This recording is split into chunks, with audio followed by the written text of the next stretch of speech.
Okay, let's talk about how to prepare for and teach Unit 1, the introduction unit in Con 1100V. The first thing you need to realize is that when you teach this unit, this is going to be a live session, okay?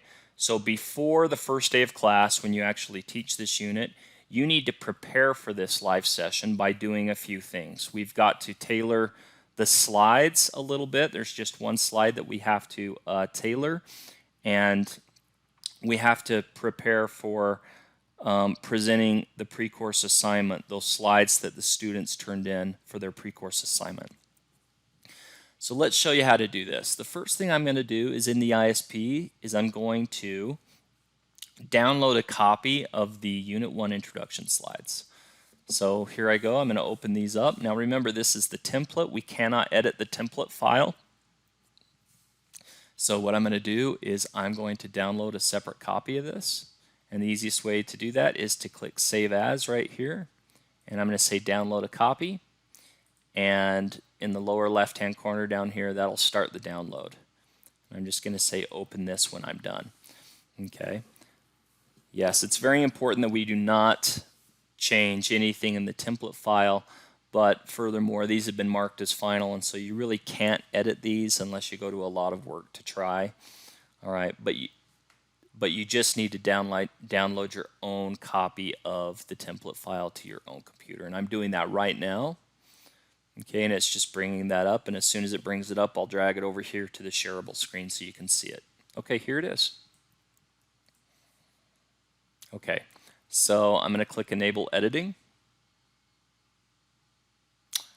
and I am going to click Enable Content and Edit Anyway. And I still haven't saved my own version yet. I need to do that. Okay.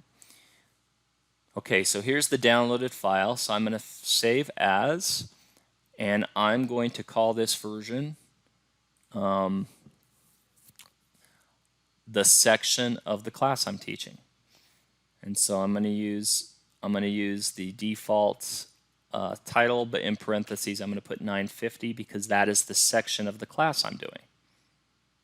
Okay, and I'm going to save this to my desktop for easy access.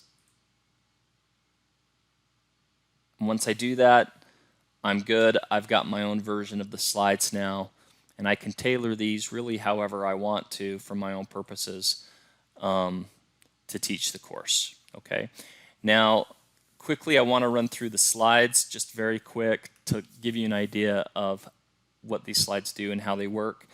So when you present, notice this first slide is hidden, and so this slide won't show up. So you don't need to delete it. You can if you want, but you don't need to. Notice that on each and every slide, we have the slide notes. And these slide notes are very thorough, and they will tell you exactly what you need to say. That doesn't mean that you can't go off script a little bit, but you do need to make sure that you cover what's in the slide notes. Okay? This will help you manage your time, and it'll help you to say the things that you need to say in order to stay on track. Okay? Now, what I want to show you is that as you're going through these slides and as you're reading these slide notes, there's certain information that's highlighted in bold here that corresponds to questions within their student notebook. All right, and so as you can see from this slide, an important part of the introduction is that the students will need to access their student notebook. And so I'm going to go ahead and open up the student notebook that we created for this section right here, and I'm going to show you what I mean. So if we go to View and we click on Navigation pane, and we go to Unit 1, okay, you can see that there are certain questions that the students have to answer as you are going through the slides. All right, and I'm just going to do a kind of a split screen here so that you guys can see this a little bit better. Okay, so right here in the student notes over on the right side, you can see that the information here that you're going to tell them pertains to questions 1 and 2 in the student notebook. Okay, so it's very important that you actually do read this information the way it is. Again, you can kind of say some other things in here if you'd like, or say it your own way, but you do need to make sure that you hit this information in bold. Okay? Again, as you go through here, all of the information that you need to say is right here. All right? Now, I'll be showing you how to conduct the introductions here in just a moment, but before I do that, I just want to go through a few more slides to show you what we need to do to get ready for class. So I said there's only one slide in the deck here that we need to tailor before class, and that is the course schedule slide, and it is right here. In this case, it's slide 24, but depending on the version, it may be a little different. But anyway, you need to find the course schedule slide, and you are going to need to fill in the dates and the times for the instructor-led events shown here in red. So what I'm going to do is I'm going to go to the course schedule in the student notebook because we've already filled that out, okay, and it's right here, right, because we did this when we were setting up the class, and I'm just going to make this slide match what I put in the student notebook. All right, and it'll just take me a minute to fill this out, and you'll notice that in the student notebook I didn't fill it out completely because I was just providing a demo of how to do that. But in your class, you will have filled that out completely. All right.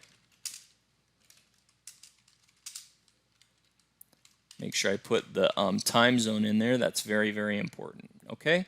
So just like that. And then you're going to go ahead and fill that in for each of these live events. Okay, and you're going to fill it out based on what's in the student notebook, what you've put in there. And let's just say that I put 20 March here, okay, and that this one actually is starting on 6 April. Oops. Okay. Now, Unit 8 will begin immediately after Unit 7. Okay, the final assessment is available immediately after Unit 7. Okay, so there you go. That slide's now ready to go. As long as the student notebook and the slide matches, you're good.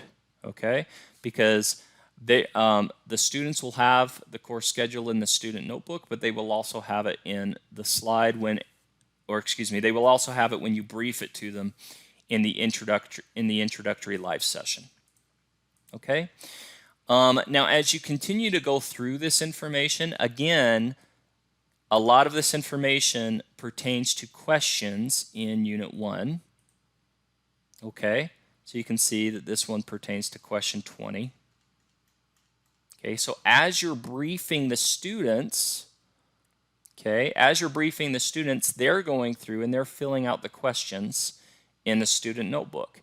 Now, at the very end of the introduction session, you will have the opportunity to provide them the answers to the questions in the student notebook. All right, and that's what that slide is for.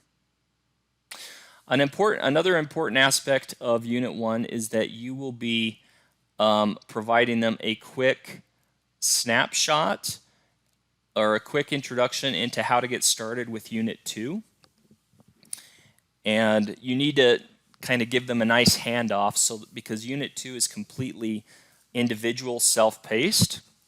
It is asynchronous, and you are not going to be there to assist them. And so you just kind of need to give them an idea of what they need to do to complete Unit 2. So you can reference the Unit 2 video to kind of see what you need to do there. Okay, but that's essentially it. Again, the only thing you're doing in Unit 1 is you're walking through these slides. You're allowing them to make their student introductions right here using their pre-course assignment submittal. Remember, they had to do a pre-course assignment where they created a slide that represents them, and that's what you're going to be using right here. Okay, and I'm going to show you now how to do that. So when you get to this point in the slide deck, this is when we're doing the student introductions, and I found that the easiest way to facilitate this is to actually go into your MS Teams assignments. Okay, this is where they've submitted their assignment. Now I'm going to kind of show you how I got here. All right, there's a few different ways to get here, but here's the class. It's in the Generals tab, and I go through the gradebook for purposes of this demonstration video. However, you should be able to go through the Assignments tab to do the same thing. All right. So if I go into the gradebook, it's going to open up the gradebook for all of these different assignments in my class, and I'm going to find the pre-course assignment. Now remember, you're going to want to have this ready to go before. Okay, so here I can actually go into Open Student Work. You can see this is the pre-course assignment. I'm going to go into Open Student Work, and when I do that, it is going to bring up the submittals for each student, and here they are. And so when Mr. Sean Algo introduces himself, I'm going to have this up and ready to present. And then when I go to the next student, okay, in this case Thomas Berdicia, I am just going to move like this. I'm going to arrow through and I'm going to click on their slide. Now I can present this just like this if I want to. Okay, it just takes a moment to bring this up. Okay, and you can present it this way, and then when they're done presenting, you just hit escape and you move to the next one. Okay, you move to the next one and you can present this one. And this is kind of an easy way to go through and allow students to do their presentations. You can also download these presentations and consolidate them into a slide deck, into a consolidated slide deck, if you'd like to do that. However, just be aware that sometimes when you do that, the formatting that the students have used in their slides may not copy through to the consolidated slide deck. So that's why I like to run it out of actually MS Teams. And it's pretty easy, you can see, because you've got them all in order right here, and I'm just scrolling through. Okay. And I'm presenting each one of these as we go through. Now notice the elements that are within these introduction slides. Okay, so we want them to give us their first and last name. We want us to tell them where they're from. But the most important part of this is that they need to address one of the professional competencies that they were assigned in the pre-course assignment work. And in this case, Ms. Kara Borowski was assigned conflict management. And you can see that she's written down the competency here, and then when she briefs out her slide, she will be talking to that. The other important thing to note is that students will have less than 2 minutes to brief their introduction slides, because we have a lot of these to get through, right? And so you just need to make sure that they don't take too much time. If they are taking a lot of time, you need to encourage them to speed up, all right? Because we need to get through the introduction slides efficiently. Okay, well, that's that. And I'm going to go ahead and go back to the ISP, I think, now. All right, but that is how you facilitate. That is how you facilitate Unit 1. And if you have any questions, you can go down here to how to facilitate this unit and read the instructions here. And notice that the instructions that are in the student notebook are also embedded here in case you want to reference those. Okay, but everything you need to know is right here, and that's Unit 1.